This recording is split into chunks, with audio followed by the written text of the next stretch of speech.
बिस्मिल्लाहिर्रहमानिर्रहीम। अस्सलाम वालेकुम नाज़रीन कराम। इमरान खान साहब और पाकिस्तान तहरीक इंसाफ के लिए आज का दिन बहुत ज़्यादा अहम था और अच्छा गुजरा। इमरान खान साहब की और शाहमूद कुरैशी साहब की ज़मानत जो है साइफर केस के अंदर मंजूर हो गई है। बड़ी दिलचस्प समात। और उसके अंदर जो जस्टिस अतर बिनुल्लाह ने इजाफी नोट लिखा है उसमें उन्होंने सारे केस को खोल के रख दिया है कि जो साइफर केस बनाया गया था उसके अंदर कुछ नहीं है। उसके अलावा पाकिस्तान तहरीक साहब की एक और दरखास्त भी थी लेवल प्लेइंग फील्ड के हवाले से सुप्रीम कोर्ट ऑफ पाकिस्तान में। उसके ऊपर भी सुप्रीम कोर्ट ऑफ पाकिस्तान ने एक ज़बरदस्त हुक्म दिया है जिससे पाकिस्तान तहरीक साहब की जो कुछ थोड़ा बहुत शिकायतें थी सुप्रीम कोर्ट से कि उनकी केसेस को टेकअप नहीं किया जा रहा, उसका भी बहुत ज़्यादा फायदा उन्हें हुआ है। उसके अलावा जो है मरियम नवाज साहबा के लिए भी एक बुरी खबर है क्योंकि जहां जहां से वो इलेक्शन लड़ना चाह रही वहां से सनम जवेद खान ने भी इलेक्शन लड़ने का ऐलान कर दिया है और बाकायदा तौर पर उनके कागजात नामजदगी जो है वो जमा करवाए जा रहे हैं।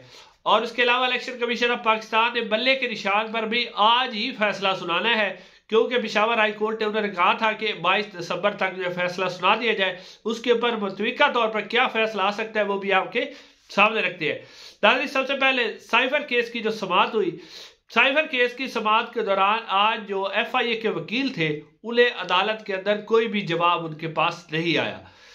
नाजरीन जब ये अदालत ने पूछा कि ये जो साइफर है पहले तो आप ये बताएं साइफर है क्या, तो वकील साहब भी कोई वादे ना बता चुके बल्कि उन्होंने कहा कि सिर्फ जो एक मुल्क की दूसरे मुल्क के साथ कोई कन्वर्सेशन होती है, गुफ्तगू होती है, उसको साइफर कहते हैं।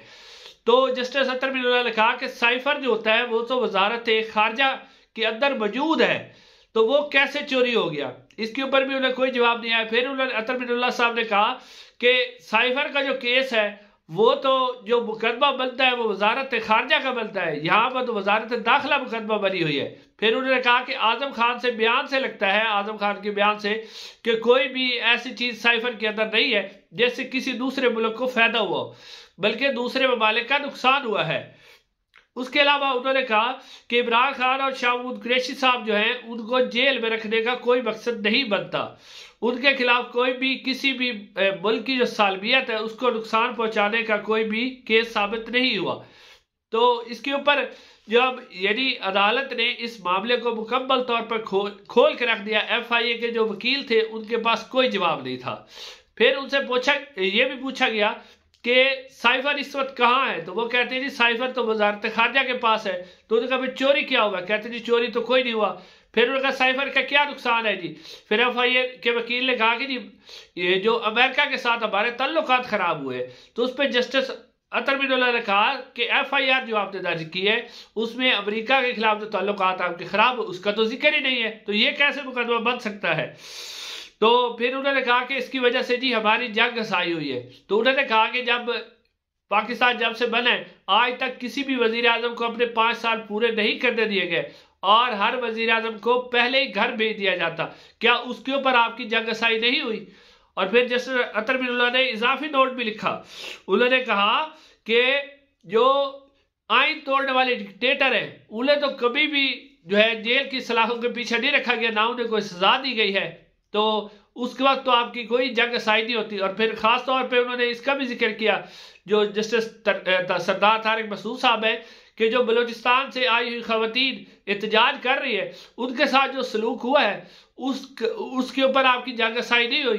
फिर उन्होंने कहा कि जो FIA के प्रोसिक्यूटर थे कि जनाब भारत के अंदर इसका बहुत ज्यादा जिक्र किया गया। उन्होंने कहा कि भारत के अंदर सिर्फ इसी का जिक्र हो रहा है और कोई जिक्र नहीं हो रहा, ये जो बलूचिस्तान में औरतें आई उनके साथ जो हुआ है उसका जिक्र नहीं हो रहा। यानी FIA के जो प्रोसिक्यूटर थे उनके पास किसी भी अदालत के सवाल का जवाब नहीं था, वो लाजवाब हो गए। नाज़रीन अब ये जमानत तो मंजूर हो गई है, लेकिन क्या इमरान खान साहब इलेक्शन से पहले रिहा हो जाएंगे शाहमूद कुरैशी साहब के हवाले से? तो अभी तक उनके ऊपर कोई केस नहीं है, वो उम्मीद है कि उनकी जमानत हो जाएगी और वो बाहर आ जाएंगे। लेकिन इमरान खान साहब को जो दोषा खाना जो रेफरेंस नैब के अंदर उसमें भी गिरफ्तारी डाली हुई है और 190 मिलियन पाउंड का जो मुकदमा है उसके अंदर भी उसकी गिरफ्तारी डाली हुई है। तो अब इमरान खान साहब उसके ऊपर जमानत की दरखास्त देंगे तो शायद उनकी जमानत हो जाए। दूसरी तरफ लेवल प्लेइंग जो फील्ड थी, इस हवाले से सुप्रीम कोर्ट ऑफ पाकिस्तान में आज जो नियाजुल्लाह नियाजी साहब है, इमरान खान साहब के वकील, और दूसरे वकला की जो टीम थी, उन्होंने सुप्रीम कोर्ट ऑफ पाकिस्तान से आज ही गुजारिश की कि हमने कल एप्लीकेशन लगाई थी इंतखाबात के मुतल्लिक, तो आप इसी को जो है ना हमारी दरखास्त टेकअप करें। जस्टिस तारिक मसूद साहब ने कहा कि ठीक है हम टेकअप कर लेते हैं। फिर उन्होंने टेकअप किया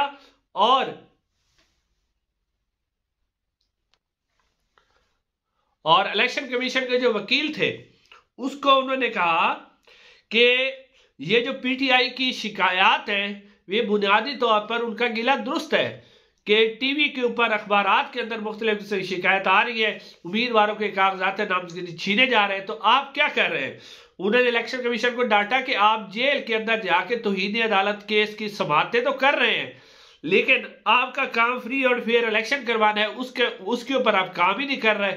तो आप बराए मेहरबानी ये जेल के अंदर जाके समाअतें कर रहे हैं, इनको मनसूख कर दें और इलेक्शन के बाद रखें। आपकी जिम्मेदारी फ्री और फेयर इलेक्शन करवाना है। उसके अलावा उन्होंने उस्मान डार की वालदा का भी जज साहब ने हवाला दिया कि जो कुछ हुआ है वो भी आपके सामने है। फिर उन्होंने पूछा कि एमपीओ के आर्डर क्यों किए जा रहे हैं, कौन कर रहा है एमपीओ के आर्डर, ये आपकी जिम्मेदारी है एमपीओ के आर्डर भी रोके।